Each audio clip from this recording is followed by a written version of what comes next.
Hola, queridos amigos de Contexto. Amigos, a raíz de nuestra participación en el Congreso celebrado en la Dirección General de Museos sobre Género, hemos querido traer a una de las especialistas del Congreso para compartir con ustedes algunas ideas y situaciones que se dan con frecuencia en nuestro país. Podríamos decir que hablaremos hasta más allá del género. Ya sabemos que vivimos en una sociedad que ha normalizado la violencia de maneras sutiles, pero evidentes. Se nos enseña quién puede ejercer el poder, sobre quién, qué emociones están permitidas y cuáles deben ocultarse, y cómo se espera que se comporten un hombre y una mujer. Pero ¿cómo hemos llegado hasta aquí? ¿Es la violencia de género un fenómeno unidireccional o se manifiesta en distintas formas y contextos? Desde el mito del hombre fuerte que no puede llorar hasta la mujer que manipula para conseguir lo que quiere, los estereotipos han definido nuestras relaciones, justificando actitudes que perpetúan el ciclo de la violencia. En los medios de comunicación, la violencia se muestra de manera selectiva, etiquetando a las víctimas y agresores de acuerdo pues, a narrativas, a guiones preestablecidos. La cultura de la violencia se adapta a cada época y a cada contexto, disfrazándose de traición, de amor o de justicia, porque no siempre se lee. Entonces, ¿cómo rompemos esos patrones? Yo creo que la situación no es ni simple ni inmediata, que requiere educación, desaprender lo aprendido, escuchar sin prejuicios y cuestionar lo que hemos dado por hecho. No se trata de discursos vacíos, sino de acciones concretas, no tienen que ser grandes, acciones pequeñas. También quisiéramos tocar cómo podríamos enfocar el concepto de violencia desde las instituciones públicas, por ejemplo, desde los espacios de cultura, desde los museos. La cultura no es solo una expresión artística, sino también que es una herramienta de transformación social. Bueno, por eso también es que debemos abrir el acceso a la cultura y no excluir a ciertos grupos para que todos podamos participar de ella. En este programa exploraremos la violencia de género, bueno, pues desde muchas formas distintas, cómo la percibimos, cómo la ejercemos, cómo la justificamos y sobre todo cómo podemos transformarla. Entonces la pregunta es, ¿qué estamos haciendo para cambiar lo que toleramos, lo que callamos y lo que miramos sin actuar? La respuesta debería estar en nuestras manos, de la sociedad.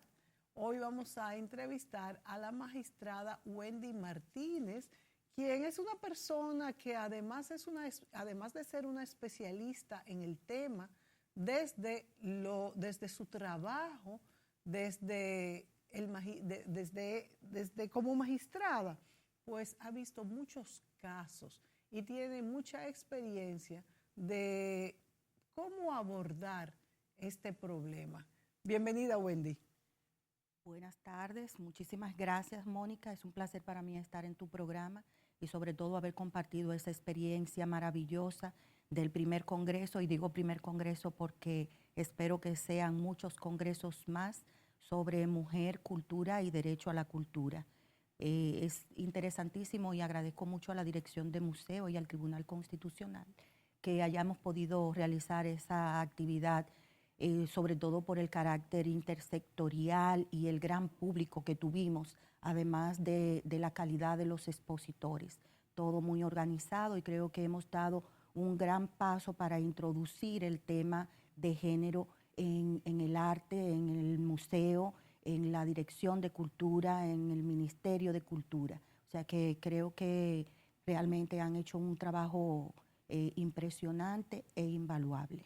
Tú sabes, Wendy, que los artistas son, bueno, pues son como pantallas, porque su arte se expone, se ve, y esto hace que sean personas que hacen opinión pública.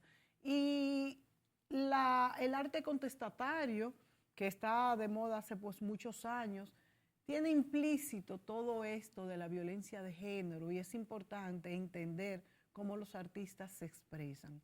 Pero vámonos desde el seno de nuestra sociedad, vámonos desde la familia, desde los jóvenes, cómo pudiéramos describir la violencia de género que se vive en nuestras ciudades latinoamericanas y qué tanta diferencia tenemos con otros países quizás más avanzados, donde ya este no tiene que ser un tema medular. Por ejemplo, muchas personas critican las cuotas que se exigen para la mujer en cuestiones políticas y profesionales. Sí, y yo estoy de acuerdo en que una mujer no debe de ocupar un cargo por ser mujer, sino por sus habilidades. Pero en países donde se les dificulta llegar, es indispensable tener estas cuotas, o sea que es parte del camino. ¿Cuál es la experiencia de ustedes desde los tribunales y desde las leyes? Bueno, el tema, por ejemplo, de las cuotas es que si bien es cierto que son discriminatorias, y no me gusta inclusive utilizar el concepto de discriminación positiva porque parecería como un tema en primer momento contradictorio, la verdad es que desde los primeros momentos de lucha de las mujeres por alcanzar cierto nivel de participación en la vida pública y por salir de la vida privada, que era su espacio exclusivo, donde podían expresarse y donde podían realizarse como personas, se ha tratado de solucionar las diferencias de acceso entre hombres y mujeres, tanto a la participación política como a la participación laboral, cultural, la participación social en la comunicación, que es un ámbito muy importante. Pero de esto tampoco ha escapado el ámbito artístico. También en el arte la mujer ha quedado relegada a un segundo plano. Si bien es cierto que desde un punto de vista de la formulación precisa de la norma, parecería que no se necesitarían las cuotas porque no hay hoy en día normas que limiten la participación de la mujer expresamente en cuanto a su participación política o laboral. La verdad es que en la práctica siguen subsistiendo patrones de conductas, modelos que se adecúan a la definición de los roles por género. Y esos patrones y conducta hacen que, a pesar de que hay un alto índice de mujeres en las universidades, en los talleres técnicos, en la ciencia, las mujeres sigan teniendo un nivel de acceso más disminuido en cuanto a su participación. Por tanto, las cuotas son indispensables para lograr que la mujer tenga garantizada un mínimo de participación en los procesos de formación de leyes, en los procesos de aplicación de la norma, en los procesos de decisión política, económica y social de una nación. Es indispensable para lograr la participación de la mujer y, de hecho, si vemos las cuotas que se establecen, no son cuotas ni siquiera paritarias y a veces hasta para cubrirlas da trabajo, no porque falten mujeres talentosas que puedan optar a ellas, sino porque siempre se intenta burlar las cuotas que establece la norma. Y el artículo 39 es muy claro en cuanto de la Constitución Dominicana, en cuanto a la participación de la mujer en todos esos procesos y la garantía de esa participación. Hay, vamos a decir, formas de querer violar las normas, de darle la cuota de participación a la mujer y lograrlo. Sí, claro, y vemos, por ejemplo, con la teoría del techo de cristal, que realmente hay muchas mujeres en puestos bajos, pero en los puestos de dirección son pocas las mujeres.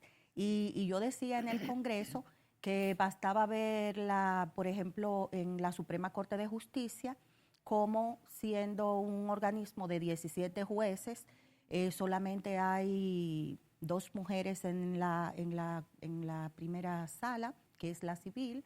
En la tercera sala, que es la laboral, tierra y administrativo, no hay mujeres, y hay 2 mujeres en la segunda sala, que es la sala penal. O sea, de 17 jueces hay solo 4 mujeres. Pero cada vez va en aumento, ¿verdad? Sí, eso es lo alarmante.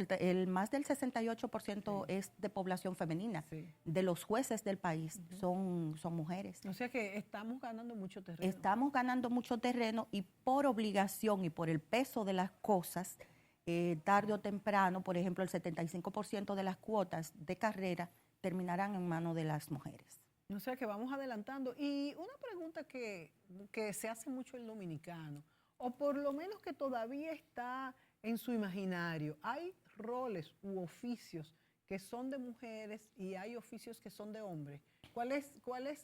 ¿Qué piensa el dominicano al respecto? Mira, la verdad es que no es un problema exclusivo de República Dominicana.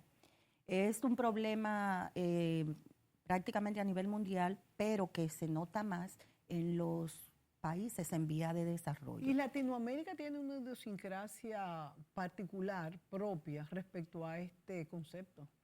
Sí, Latinoamérica tiene diferentes contextos. Latinoamérica no es homogénea. Por ejemplo, hay países que tienen un nivel de población indígena considerable que no tenemos en República Dominicana. También la población, por ejemplo, agraria, que no es igual que en República Dominicana. Hay mujeres trabajando en los campos y sí, realmente hay una sexualización de las labores, de los oficios o del trabajo todavía que persiste de manera muy, muy significativa, pero poco a poco hay mujeres talentosas en todas las áreas de la ciencia, del quehacer cotidiano, de la vida laboral y productiva, y sobre todo se está revaluando mucho lo que es la participación de la mujer desde el punto de vista de sus aportes, no solamente cuando se refiere al trabajo formal, sino al trabajo no remunerado en los hogares y sobre todo el rol que tiene la mujer en el desarrollo demográfico, en la estabilidad demográfica a través de su labor reproductiva y también de la crianza de los hijos. Bueno, la actuación de la mujer es básica para una sociedad, por eso que dice, el funcionamiento de un hogar y criar los hijos, que aunque ya los hombres se han integrado bastante, estas nuevas generaciones, los hombres los vemos pues bastante integrados, pero sigue recayendo principalmente en la mujer. Y esto es lo que hace el tejido social, aunque quisiéramos cambiar esto para que fuera una repartición igual, todavía sigue pasando. Pero esto también tiene su parte de que impide que la mujer pueda ausentarse tantas horas del trabajo, y de hecho lo hacemos, porque lo hacemos, pero es indudable, aunque muchas veces no quiera que se digan, que esto ha repercutido en que los hijos se sienten un poco más abandonados y que la sociedad y que pueden estar más expuestos a peligros como consumo de drogas o este tipo de cosas. Entonces ahí viene el rol de la mujer, que tiene una carga muy fuerte por esto de ser la progenitora de los hijos. Sí, hay algunas cuestiones que a veces uno pierde de vista y se centra en la parte negativa. Entonces, me parece a mí que el tema del abandono de los hijos no es exactamente un abandono, es que hombres y mujeres tienen que conciliar su vida personal y laboral. Abandono no sería la palabra, pero sí cierto descuido. Claro, pero el descuido no puede atribuirse a la mujer. El descuido es el producto del ingreso de la mujer al ámbito laboral y la no asunción del padre de su rol paterno, que es en igualdad de condiciones. O sea, si tú repartes las tareas y todas las tareas de cuidado y de educación recaen sobre la mujer, evidentemente tú le estás poniendo una carga adicional elevadísima de trabajo no remunerado que va a repercutir en su desarrollo profesional. A mí me parece que ver las labores masculinas en el hogar y el rol del hombre en la paternidad y como esposo, desde una perspectiva subsidiaria, como a falta de la madre, o colaborativa, como que yo voy a prestarle un servicio a la mujer y no que estoy asumiendo mis responsabilidades como padre, como esposo y como hombre dentro de un hogar, ha sido un error, y tú todavía escuchas, aunque ese sector de la población, los hombres más jóvenes sobre todo, ya se insertan en lo que son las labores domésticas, las labores de cuidado, pero lo ven como si fuera una colaboración con A la la esposa mujer. o con la madre, que ella debe de gratificarle por otra vía. Entonces, a mí me parece que ese es un enfoque errado. No, la mujer no ha abandonado los hijos. Por fuerza de la circunstancia, hoy en día los hombres tampoco ganan con qué sostener un hogar de manera unitaria. No pueden ser proveedores únicamente porque la vida es cara, las cosas tienen un costo exorbitante para los salarios, por tanto, aun cuando los padres quieran dividirse las tareas entre el papel de proveedor y el papel de cuidador, no pueden. Tienen por obligación que asumir roles de procreadores mancomunados. Entonces, si vamos a asumir los roles de proveedores mancomunados, lo lógico es que lo otro también se reparta porque de una manera distinta es imposible llevar relaciones armoniosas entre padres y lógicamente eso se va a reflejar en el cuidado de los hijos, su desarrollo psicoemocional y obviamente que en la armonía social. O sea, los hijos necesitan cuidado, necesitan tiempo de calidad, pero también necesitan tiempo, no solamente tiempo de calidad. 2 minutos de calidad no es tiempo de calidad porque no es suficiente. No son suficientes. Entonces no podemos llegar a la casa a prepararnos solamente para ir al día siguiente a trabajar. Entonces el desarrollo profesional del ser humano implica necesariamente un nuevo acoplamiento de los roles donde hombres y mujeres asuman las labores de cuidado y también asuman su labor y sus metas y sueños en su libre desarrollo de la personalidad, porque hasta ahora la mujer ha estado supliendo esto y ha significado un costo elevadísimo para su realización personal, para su felicidad, y también eso se ha reflejado en los niveles de alegría, de satisfacción y de desarrollo de los hijos y de la sociedad en su conjunto. Wendy, esos niveles de satisfacciones actuales de cada persona, de la mujer, del hombre, de lo que tú aspiras para los hijos y de lo que los mismos hijos aspiran al crecer, ese nivel de aspiración está muy alto. De hecho, con las comunicaciones, tantas las clases más desposeídas que ya también tienen el mismo nivel de aspiración que las clases medias altas, esto presiona mucho a la sociedad y provoca pues esto que tú dices, que tengamos muy poco tiempo para la familia. En pos de la familia tenemos poco tiempo para ella y ahí se arma como un problema que no se corresponde. Yo trabajo por mi familia, pero trabajar por mi familia significa que no le puedo dedicar tiempo. ¿Por qué? Porque lo que decías, un solo trabajo no alcanza o el hombre trabajando solamente no alcanza. Entonces nos centramos en una vorágine sin tiempo y apenas las familias se ven. Esto sin hablar de los hogares monoparentales, que son tantos como los que son de dos. ¿Por qué? Porque muchas veces hay rompimiento de los matrimonios o simplemente personas que tuvieron un hijo con una pareja de un momento y trabajan así. Entonces viven solos, de hecho los apartamentos ahora son más pequeños por eso, y hay un nuevo tinglado social. Vámonos a la pausa y cuando volvamos, pues hablamos de esto y de cómo ha cambiado la sociedad con esta nueva forma de hacer familias, donde también se incluyen personas que tienen también otras preferencias sexuales. Y también te voy a añadir algo más sobre ese aspecto. Vámonos a la pausa y volvemos enseguida.